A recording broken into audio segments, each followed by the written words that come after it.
ഈ വർഷം ഓണപരീക്ഷ എഴുതിയ വിദ്യാർത്ഥികളും അവരുടെ പാരൻസും നിർബന്ധമായും ഈ വീഡിയോ അവസാനം വരെ നിങ്ങൾ കണ്ടിരിക്കണം. കാരണം എന്തുകൊണ്ടാണ് ഓണപരീക്ഷയുടെ മാർക്ക് കുട്ടികൾക്ക് ക്രമാതീതമായി ഈ വർഷം കുറയാനുണ്ടായ കാരണമെന്ത്, അതിൻ്റെ സൊല്യൂഷൻ എന്ത് ഞാൻ പറയാൻ വേണ്ടി പോകുന്നത്. സോ ഈ വീഡിയോ അവസാനം വരെ കാണാനുള്ള ഒരു മാനസികാവസ്ഥയെങ്കിൽ നിങ്ങൾക്ക് ഉണ്ടായിരിക്കണം. അല്ലെങ്കിൽ പലപ്പോഴും നമ്മൾ പോലും ഈ പ്രശ്നത്തെ ഐഡന്റിഫൈ ചെയ്യാതെ വരാനിരിക്കുന്ന ഒരു പരീക്ഷകൾ മാത്രമല്ല പലപ്പോഴും നമ്മളെ കുട്ടികളുടെ ജീവിതത്തിൽ തോറ്റുപോകാൻ കാരണമായിരിക്കും. പ്രധാനപ്പെട്ട നിങ്ങളിപ്പോൾ ഏത് സ്കൂളിൽ പോയാൽ, നിങ്ങൾ കുട്ടികൾ പഠിക്കുന്ന സ്കൂളായിക്കോട്ടെ, അല്ലെങ്കിൽ നിങ്ങളെ അടുത്തുള്ള സ്കൂളായിക്കോട്ടെ, ഏത് സ്കൂളിൽ പോയപ്പോൾ PTA മീറ്റിംഗ് കഴിഞ്ഞാൽ സ്കൂളിലെ ഓരോ ക്ലാസ്സിലെയും സ്കൂളിലെയൊക്കെ മാർക്കിൻ്റെ ലെവലൊക്കെ നിങ്ങൾക്കറിയാം. ഒരു മെജോറിറ്റി കേരളത്തിലെ സ്കൂളിൻ്റെ എണ്ണം എടുത്ത് നോക്കുകയാണെങ്കിൽ അവിടെ ഓരോ സ്കൂളിലും മുഴുവൻ വിഷയങ്ങളിലും വിജയിച്ച കുട്ടികളുടെ എണ്ണം നോക്കുകയാണെങ്കിൽ ഒരു 30 to 35% ആയിരിക്കും ഒരു ആവറേജ് കണക്കുണ്ടായിരിക്കുക. അത്രയും കുട്ടികൾ പല സബ്ജക്റ്റിലും തോറ്റുപോയിട്ടുണ്ട്. ഇത് ഞാനൊരു ചെറിയൊരു കാര്യമല്ല. ഇത് നമ്മൾ ഇത്രയും 30 to 35% ഒക്കെ ഒരു വിജയ ശതമാനം എന്ന് പറഞ്ഞാൽ ഇത് ചെറിയൊരു കാര്യമൊന്നുമല്ല, വലിയൊരു നമ്മൾ വളരെ സീരിയസ് ആയി കാണുന്ന ഒരു വിഷയമാണ്. രണ്ടാമത്തെ വിഷയം, ലാംഗ്വേജ് സബ്ജക്റ്റുകൾ ഒരു 50% വിദ്യാർത്ഥികൾക്ക് ഒന്നെങ്കിൽ അവർ തോറ്റുപോയിട്ടുണ്ട്, അല്ലെങ്കിൽ ജസ്റ്റ് വെറും പാസ് മാർക്ക് മാത്രമേ ലാംഗ്വേജ് സബ്ജക്റ്റ് അവർക്ക് കിട്ടും. എന്താ ലാംഗ്വേജ് സബ്ജക്റ്റ് ഏതൊക്കെയാണ്? മലയാളം ഉണ്ട്, മലയാളം സെക്കൻഡ് ഉണ്ട്, ഹിന്ദി ഉണ്ട്, ഇംഗ്ലീഷ് ഉണ്ട്. ഈ 4 ലാംഗ്വേജ് സബ്ജക്റ്റുകൾക്കും നിങ്ങളുടെ കുട്ടികളുടെ മാർക്ക് നിങ്ങൾക്ക് നോക്കിയാൽ അത് മനസ്സിലാവാൻ വേണ്ടി സാധിക്കും. അടുത്ത ഏറ്റവും പ്രധാനപ്പെട്ട കാര്യം, നിങ്ങളുടെ കുട്ടികളുടെ ആൻസർ പേപ്പർ നിങ്ങൾ നോക്കിയിട്ടുണ്ടെങ്കിൽ, ഇപ്പോൾ നിങ്ങളുടെ ഈ സ്റ്റുഡൻസും വിദ്യാർത്ഥികളും വീഡിയോ കാണുന്നുണ്ടായിരിക്കും, പാരൻസും വീഡിയോ കാണുന്നുണ്ടായിരിക്കും. നിങ്ങളുടെ ഒരു ആൻസർ പേപ്പർ നിങ്ങൾ എടുത്ത് നോക്കിയാൽ, നിങ്ങളുടെ കുട്ടികളുടെ ആൻസർ പേപ്പർ നിങ്ങൾ എടുത്ത് നോക്കുകയാണെങ്കിൽ നിങ്ങൾക്ക് അവിടെ കാണാൻ കഴിയുന്ന ഏറ്റവും പ്രധാനപ്പെട്ട ഒരു കാര്യമുണ്ട്. അതായത് ഒരു ലാംഗ്വേജ് സബ്ജക്റ്റ് ആയിക്കോ അല്ലെങ്കിൽ സോഷ്യൽ സയൻസ് പോലെ കുറേ എഴുതാനുള്ള സബ്ജക്റ്റ് ആണെങ്കിൽ നിങ്ങൾ ഒരു 10 to 15 ക്വസ്റ്റ്യൻ വരെയൊക്കെ അവരെന്ത് ചെയ്തിട്ടുണ്ടാവും, അവർ നല്ല വൃത്തിക്ക് അറ്റൻഡ് ചെയ്ത് പോയിട്ടുണ്ടാവും. ഒരു 16ാമത്തെ ക്വസ്റ്റ്യൻ മുതൽ അത് നിങ്ങൾ അങ്ങോട്ട് നോക്കിക്കഴിഞ്ഞാൽ ചിലപ്പോൾ അവരെ പേപ്പറിൽ എഴുതുന്ന ആൻസർ പേപ്പർ എഴുതിയ രീതികളൊക്കെ നിങ്ങളൊന്ന് ശ്രദ്ധിച്ചാൽ അതൊരു വൃത്തിയൊന്നും ഉണ്ടായിരിക്കും നിങ്ങൾക്ക് കാണാം. കാരണം ആദ്യത്തെ ഒരു 10 ചോദ്യം എഴുതിയ ഒരു വൃത്തി ആയിരിക്കില്ല ചിലപ്പോൾ ഒരു 16 ശേഷം എഴുതിയ ആൻസർ ഉണ്ട്, അല്ലെങ്കിൽ ആ ചോദ്യത്തെ അവർ സമീപിച്ച രീതിക്ക് ഉണ്ടായിരിക്കാം. 5 മാർക്കിൻ്റെയും എസ്സേ ചോദ്യങ്ങൾക്ക് ചിലപ്പോൾ അവർ ഉത്തരം എഴുതിയിരിക്കുന്നത് 1, 2, 3 വരികളായിരിക്കാം. തുടക്ക സമയത്ത് 1, 2 മാർക്കിന് ഉള്ള ചോദ്യങ്ങൾ ചിലപ്പോൾ അവർ വളരെ പാരഗ്രാഫുള്ള ഒരു ഉത്തരം എഴുതിയിരിക്കാം. നിങ്ങളുടെ കുട്ടികളുടെ പേപ്പർ ഒന്ന് പരിശോധിച്ചാൽ ഈ ഒരു കാര്യം നിങ്ങൾക്ക് കാണാൻ വേണ്ടി സാധിക്കും. ഇവിടെ നമ്മുടെ കുട്ടികളിൽ വർദ്ധിച്ചു വന്ന ഏറ്റവും പ്രധാനപ്പെട്ട പ്രശ്നം, എക്സാമിന് ഞാൻ മനസ്സിലാക്കിയ ഒരു അധ്യാപകൻ എന്ന നിലയിൽ നിരന്തരം ഒരുപാട് കുട്ടികളെ കാണുന്ന ഒരാളെന്ന രീതിയിൽ ഞാൻ മനസ്സിലാക്കിയ ഏറ്റവും പ്രധാനപ്പെട്ട കാര്യം, ക്ലാസ് റൂമിൽ അല്ലെങ്കിൽ പരീക്ഷാ ഹാളിൽ കയറിയ വിദ്യാർത്ഥിക്ക് ഒരു 2.5 മണിക്കൂർ കൃത്യമായി ക്ലാസ് റൂമിൽ ക്ഷമയോടുകൂടി ഇരിക്കാൻ കഴിയുന്നില്ല എന്ന വലിയൊരു പ്രശ്നം അവിടെ ഉണ്ട്. പല വിദ്യാർത്ഥികളും അങ്ങോട്ടും ഇങ്ങോട്ടും ഒരു മണിക്കൂർ കഴിയുമ്പോൾ അവർക്ക് എങ്ങനെയെങ്കിലും പുറത്തിറങ്ങണം, അവർക്ക് വേറെ എന്തെങ്കിലും ഒരു കാര്യം ചെയ്തു കൊടുക്കണം. കാരണം ഇത് അവർക്ക് അത്രയും നേരം ഒരു കാര്യത്തിൽ കോൺസെൻട്രേറ്റ് ചെയ്ത് ശ്രദ്ധയോടുകൂടി ഇരിക്കാൻ കഴിയുന്നില്ല എന്ന വലിയൊരു പ്രശ്നം നമ്മുടെ കുട്ടികൾ ഇപ്പോൾ നേരിടുന്നുണ്ട്. നിങ്ങളുടെ കുട്ടികളോട് ഒന്ന് ഇരുത്തി സംസാരിച്ചാലോ ഈ കാര്യത്തിന് കൃത്യമായൊരു ധാരണ, ഇതൊരു വലിയൊരു വാസ്തവമാണിത്. കുട്ടികളുടെ മാനസികമായിട്ടുള്ള ഒരു വലിയൊരു ചേഞ്ച് അവരുടെ ചിന്തയിലും പ്രവൃത്തിയിലും അവരുടെ ശ്രദ്ധയിലൊക്കെ മാറിക്കൊണ്ടിരിക്കുക. എന്താണ് ഇതിൻ്റെ ഏറ്റവും പ്രധാനപ്പെട്ട കാരണം? നിങ്ങൾക്ക് ശ്രദ്ധിച്ചാൽ മനസ്സിലാക്കാൻ സാധിക്കും. ഈ രീതിയിൽ പരീക്ഷ ഹാളിൽ ഇരുന്ന കുട്ടിക്ക് പരീക്ഷ എഴുതുമ്പോൾ ഒരു 1-2 മണിക്കൂർ കഴിഞ്ഞ് പരീക്ഷ ഹാളിൽ നിന്ന് ഇറങ്ങി പോകാൻ വേണ്ടി ഉണ്ടാകുന്ന ഏറ്റവും പ്രധാനപ്പെട്ട കാര്യം, നമ്മൾ പോലും അറിയാതെ നമ്മളെ കുട്ടികളുടെ തലയിലേക്ക് കയറിയിരിക്കുന്ന മൊബൈൽ ഫോൺ അഡിക്ഷൻ തന്നെയാണ്. ഒരു സംശയമില്ല അതിൽ. ഈ മൊബൈൽ ഫോൺ അഡിക്ഷൻ എന്ന് പറഞ്ഞാൽ എന്താ ഈ അഡിക്ഷനെ കൊണ്ട് ഉദ്ദേശിക്കുന്നത്? സാറേ 24 മണിക്കൂർ എൻ്റെ കുട്ടികൾ മൊബൈൽ കളിക്കുന്ന കുട്ടികളൊന്നല്ല എന്ന് നിങ്ങൾക്ക് തോന്നുന്നുണ്ടെങ്കിലും വേണ്ട, ദിവസം ഒരു 1-2 മണിക്കൂർ ഒരു കുട്ടിയെ മൊബൈൽ ഫോൺ അമിതമായി ഉപയോഗിക്കുന്നതെന്ന് വിചാരിക്കുക. അല്ലെങ്കിൽ ആ കുട്ടി മൊബൈൽ ഫോൺ ഉപയോഗിക്കുന്നത് ക്ലാസ് കാണാനാണെങ്കിൽ ഒരു കുഴപ്പമില്ല. കാരണം അവിടെ കുട്ടിക്ക് പ്രത്യേകിച്ച് നമ്മൾ ഈ പറയാൻ വേണ്ടി പോകുന്ന കാര്യം അവിടെ വരുന്നില്ല. നേരെ മറിച്ച് നിങ്ങളെ കുട്ടികൾ ഏറ്റവും കൂടുതൽ സമയം ചെലവഴിക്കുന്നത് അത് ഇൻസ്റ്റഗ്രാമിലും അതുപോലെ തന്നെ ഈ പറഞ്ഞ യൂട്യൂബ് ഷോർട്സ് കാണാനുമാണെങ്കിൽ അവർക്കിടയിൽ ഉണ്ടാക്കുന്ന അവരുടെ ബ്രെയിനിൽ ഉണ്ടാകുന്ന മാറ്റം ഒരു ചെറിയ മാറ്റമൊന്നും. ഇവിടെ നിങ്ങൾ ഏറ്റവും കൂടുതൽ മനസ്സിലാക്കേണ്ടത്, ഒരു മൊബൈൽ ഫോൺ ഉപയോഗിക്കുന്ന ഒരു കുട്ടിക്ക് ഉണ്ടാവുന്ന ഒരു മാനസിക മാറ്റമാണ് ഞാൻ ഇവിടെ ഈ ഒരു സ്ലൈഡിൽ ഞാൻ ആഡ് ചെയ്തിട്ടുള്ളത്.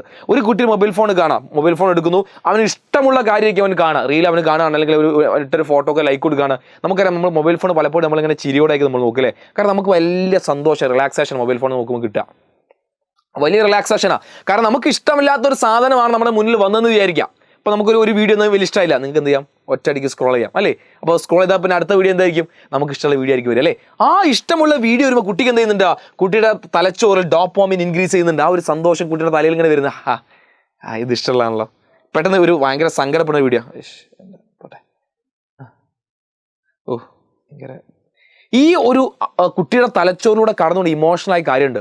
സന്തോഷവും സങ്കടവും വളരെ ഭീതിയും അല്ലെങ്കിൽ ആകാംക്ഷയും ഇത്തരത്തിലുള്ള മനുഷ്യൻ്റെ ഒരുപാട് സമയമെടുത്ത് പല സന്ദർഭങ്ങളായി വരേണ്ട മനുഷ്യൻ്റെ ഇമോഷൻസുകളും പല തരത്തിലുള്ള ഹോർമോണുകളാണ് സെക്കൻഡുകൾ കൊണ്ട് മിനിറ്റുകൾ കൊണ്ട് ഒരു കുട്ടിയുടെ തലച്ചോറിലൂടെ ഇങ്ങനെ പാസ് ചെയ്ത് പോകുന്നത്.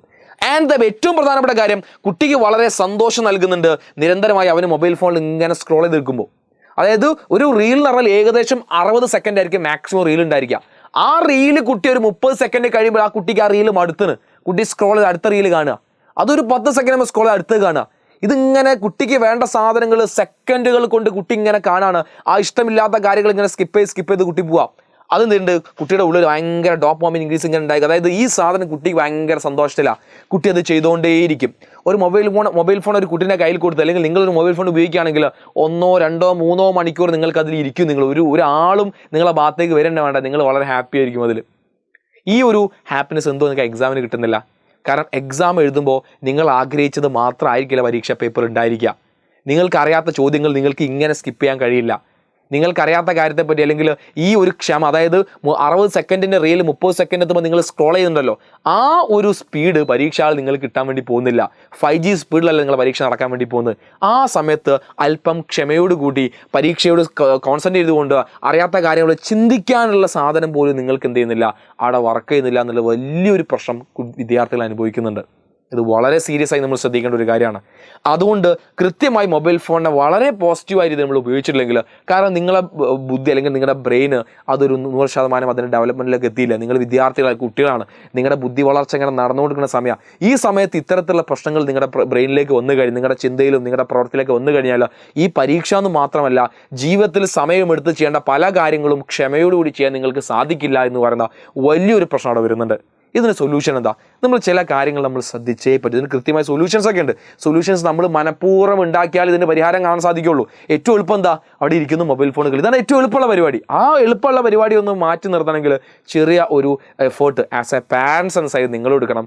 ആസ് എ സ്റ്റുഡൻറ്റ് എന്ന രീതിയിൽ നിങ്ങളും എന്ത് ചെയ്യണം? ഇത് രണ്ടും നിങ്ങൾ കൺസിഡർ ചെയ്യണം. ഒന്നാമത്തെ കാര്യം, ഒരു മൊബൈൽ ഫോൺ ഉപയോഗിക്കുന്ന ഒരു കൃത്യമായ റൂൾ നിങ്ങൾ കണക്ക്. എന്താ റൂൾ എന്ന് പറഞ്ഞാൽ, അതായത് നിങ്ങൾക്കറിയാം, ഞാൻ ഈ രാവിലെ സ്കൂളിൽ എത്തിക്കഴിഞ്ഞാൽ, അല്ലെങ്കിൽ സ്കൂൾ വിട്ട് വീട്ടിലെത്തിക്കഴിഞ്ഞാൽ ഞാൻ ഒരു 30 മിനിറ്റിൽ കൂടുതൽ മാക്സിമം സമയം പറഞ്ഞോ, 30 മിനിറ്റിൽ കൂടുതൽ ഒരിക്കലും ഞാൻ എൻ്റെ മൊബൈൽ ഫോൺ ഉപയോഗിക്കില്ല. റീൽസ് കാണാനോ അല്ലെങ്കിൽ അത് 30 മിനിറ്റ് ഏറ്റവും മാക്സിമം. അതായത് നിങ്ങളൊരു 10 മിനിറ്റ് ഇടവിട്ടിട്ട് വേണം നിങ്ങൾ മൊബൈൽ ഫോൺ ഉപയോഗിക്കുക. ഞാൻ ഒരിക്കലും മൊബൈൽ ഫോൺ ഉപയോഗിക്കേണ്ടെന്ന് പറയില്ല. ഇത് നിങ്ങൾ ലിമിറ്റ് ചെയ്ത് നിങ്ങൾ ഉപയോഗിക്കുക. നിങ്ങൾക്ക് തോന്നാം, ഞാൻ കുറേ സമയമായിട്ടുള്ള 10 മിനിറ്റ് കഴിഞ്ഞല്ലോ, എങ്കിൽ മൊബൈൽ ഫോൺ ഞാൻ അവിടെ വെക്കട്ടെ. ഇത് റൂൾ നിങ്ങൾ സെറ്റ് ചെയ്യേണ്ട കാര്യമാണ്. ഇല്ലെങ്കിൽ നിങ്ങളിത് ബാധിക്കാൻ വേണ്ടി പോകുന്നത്. നിങ്ങളൊരു ഗെയിം കളി, 10 മിനിറ്റ് ആയല്ലോ, ഇനി കുറച്ച് ബ്രേക്ക് എടുക്കാം, ആ ഒരു ചിന്ത നിങ്ങൾ തന്നെ എന്ത് ചെയ്യണം? ഒരു റൂൾ നിങ്ങൾ സെറ്റ് ചെയ്യണം. രണ്ടാമത്തെ കാര്യം എന്താ?